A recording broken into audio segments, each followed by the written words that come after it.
तो hey guys, welcome back my new another blog. स्वागत है आप सभी का। बड़ों को नमस्ते, छोटों को प्यार। आइए शुरू करते हैं मेरा ब्लॉग।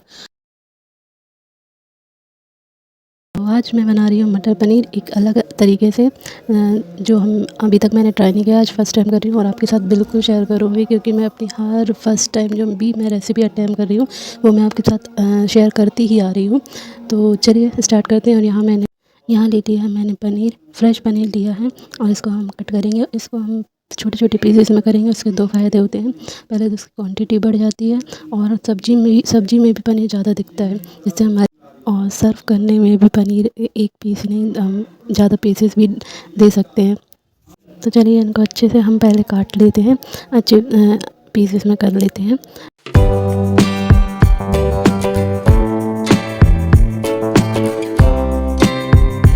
और यहाँ मैंने पनीर को कट कर लिया अच्छे से। ये देखिए, मैंने जितना हो सका मैंने उतने अच्छे स्क्वायर में कट किए हैं। और इसी तरह आप भी इनको अच्छे से कट कर लेना। अब हम ऑयल में इनको फ्राई करेंगे। ज़्यादा ब्राउन कलर नहीं करेंगे, हल्का सा करेंगे। पर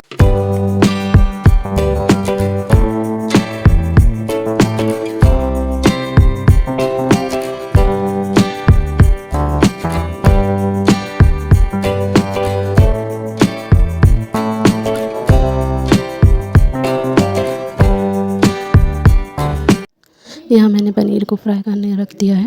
अब हम इनको अच्छे से फ्राई होने देते हैं थोड़ी देर के लिए। और हम अब अपनी नेक्स्ट स्टेप पे चलते हैं।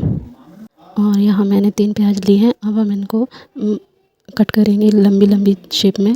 बोलते हैं ना मून शेप में। अगर आपने रील्स देखी होगी तो उसमें बोला गया है मून शेप में, यानी कि लंबी लंबी शेप में। अब हम इनको अच्छे से कट कर लेंगे। ये देखिए मैं जिस तरीके से कट कर रही हूँ, मुझसे वो शेपू की तरह प्याज को कटिंग बोर्ड पे रख के वैसे कट नहीं होता है।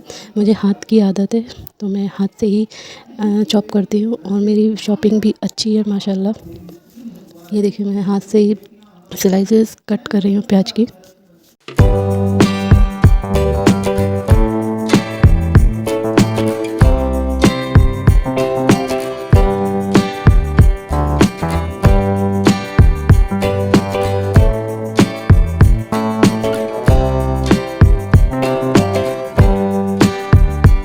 तो यहाँ देखो मेरी प्याज कट गई है। अब हम इसको अच्छे से हाथ से एक एक लेयर को हटाएंगे, जिससे हमारी प्याज एक एक लेयर में कन्वर्ट हो जाए।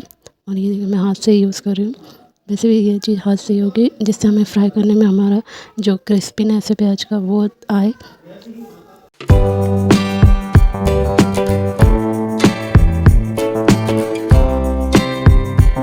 और यहाँ पनीर अच्छे से फ्राई हो गया है। अब हम इसको निकाल लेते हैं।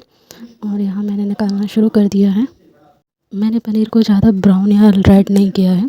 मैंने नॉर्मली थोड़ा सा लाइट ब्राउन या पिंकिश बोल सकते हैं, पिंकिश नहीं, लाइट कलर रखा है।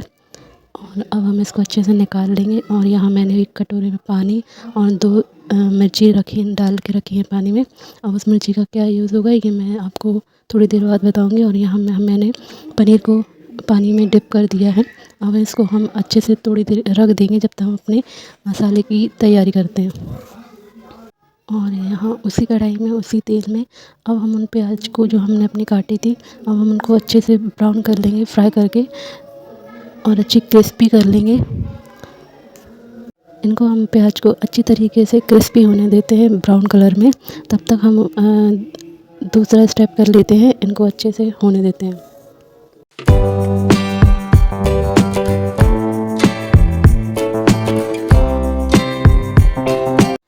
यहाँ मैंने 3 टमाटर लिए हैं। अब हम इनको 4 पीसेस, एक टमाटर को 4 पीस में कर देंगे। यहाँ देखो मैंने इनको कट कर दिया है। अब हम इनको मिक्सी में ग्राइंड करेंगे। और मैंने यहाँ मिक्सी में डाल दिया है। अब जो हमने जो उस पानी में जो 2 मिर्ची डाली थी, अब वो मिर्ची का यूज़ हम इस टमाटर के साथ ग्राइंड करके पीस के यूज़ करेंगे। तो अब हम इसको पीस लेते हैं मिक्सी में अच्छी तरीके से। और यहाँ मेरी प्यूरी रेडी हो गई है।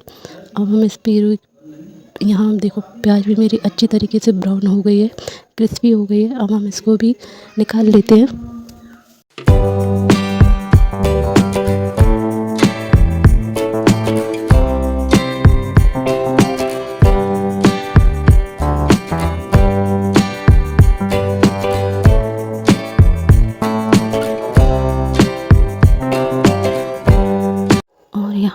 प्याज अच्छे से ब्राउन हो गई है। अब हमने उसी कढ़ाई में जीरा डाला है, उसी ऑयल में, और जो हमने टमाटर की प्यूरी रेडी की थी अब हम उसको इस कढ़ाई में डाल के इसको अच्छी तरीके से भुनने देंगे।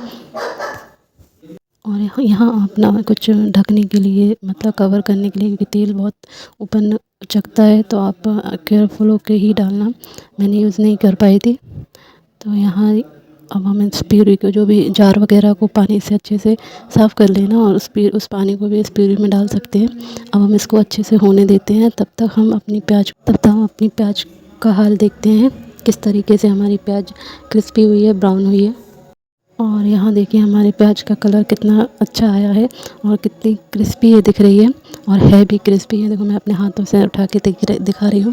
अब हम इसको ग्राइंड करेंगे। फिर हमने मिक्सी जार लिया है। अब हम उस मिक्सी जार में इन प्याज़ों को अच्छे से ग्राइंड करेंगे। यहाँ मैंने मिक्सी में प्याज को डाल दिया है। अब हम यहाँ दही का यूज़ करेंगे। इस प्याज में हम थोड़ा सा दही डालेंगे, और यहाँ मैंने 4 चम्मच लिया है दही, क्योंकि मुझे टमाटर का थोड़ा खट्टापन तो हो गई है। अगर टमाटर में खट्टापन, जो कि अभी नहीं ज़्यादा मिलता है, वो गर्मियों के सीज़न में मिलता है, अभी खटास ज़्यादा नहीं आती है, इसलिए हम यहाँ थोड़ा सा दही का यूज़ करेंगे। आप चाहें तो ज़्यादा दही डाल सकते हैं। मैंने यहाँ सिर्फ 4 चम्मच डाला है, क्योंकि मेरा दही खट्टा है। अब हम इसको अच्छे से ग्राइंड कर लेंगे, और यहाँ मेरी ग्राइंड होके रेडी हो गई है।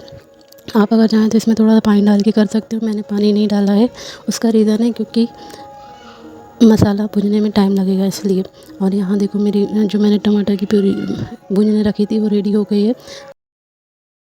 कोई भी मसाला अगर आपको चेक करना है कि परफेक्ट हुआ है कि नहीं, तो जब आप उसको चम्मच से उठाओगे ना, तो उसमें दानेदार हमारी प्यूरी हो जाएगी, जैसे कि अलग अलग पार्टीशन में हो जाती है।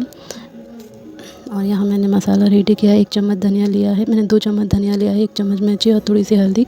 अब मैंने इस प्यूरी में डाल दिया है। अब हम इसको अच्छे से थोड़ी देर ही भूनने देंगे, मुश्किल से मुश्किल 5 मिनट ही, क्योंकि हमारा सूखा मसाला और प्यूरी भी हमारी अच्छे से भुंजी हुई है, तो ज़्यादा टाइम नहीं लगेगा।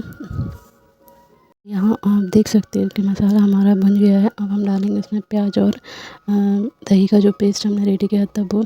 और हाँ, ये प्याज जो हमने जो फ्राई करके डाली है, उसको ग्राइंड किया है। इसका जब आप फर्स्ट बाइट लेंगे ना, जब आप सब्ज़ी का, तो आपको जब फर्स्ट बाइट से आपको समझ में आ जाएगा, जो आपका ये सबसे अच्छा स्ट्रॉन्ग फ्लेवर इसी प्याज का होता है।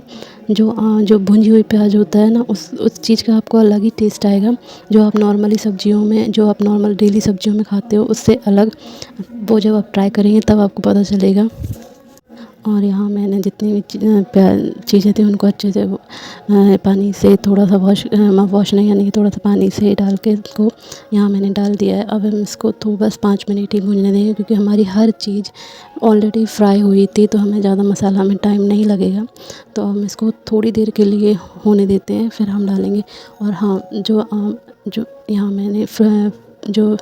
मैंने मटर डाल दी है, और यहाँ पनीर डाल दिया है। अब हम डालेंगे नमक। अब हम इसको अच्छे से मिक्स कर लेंगे। यहाँ देखिए, मिक्स करने के बाद अगर आप चाहें तो पानी अपने अकॉर्डिंग डाल सकते हो, जैसे आपको पसंद हो, पर मैं इसको ऐसे ही रखूँगी, क्योंकि ज़्यादा ड्राई भी नहीं लग रहा है, ना ज़्यादा ग्रेवी है मेरी। और यहाँ देखो फाइनल लुक इस तरह का आया है, और खाने में भी बहुत टेस्टी है। आप यकीन नहीं मानेंगे, जब मैंने इसका फ़र्स्ट बाइट लिया था, तो मैंने जो अब तक की सारी पनीर की सब्ज़ी खाई है वो फेल है। और मैं आपके साथ वही रेसिपी शेयर करती हूँ जो घर में इजीली बन सके। तो इसी ब्लॉग को यहीं एंड करते हैं। और इस रेसिपी अगर आपको अच्छी लगी हो तो आप मेरे चैनल को लाइक, सब्सक्राइब, शेयर कर सकते हैं, सभी कुछ। और नमस्ते, राधे राधे। अपना और अपनी फैमिली का ख्याल रखिए, उनको भी ऐसे ही यूनिक स्टाइल की रेसिपी खिलाइए और खुश करिए। Bye bye, Radhe Radhe.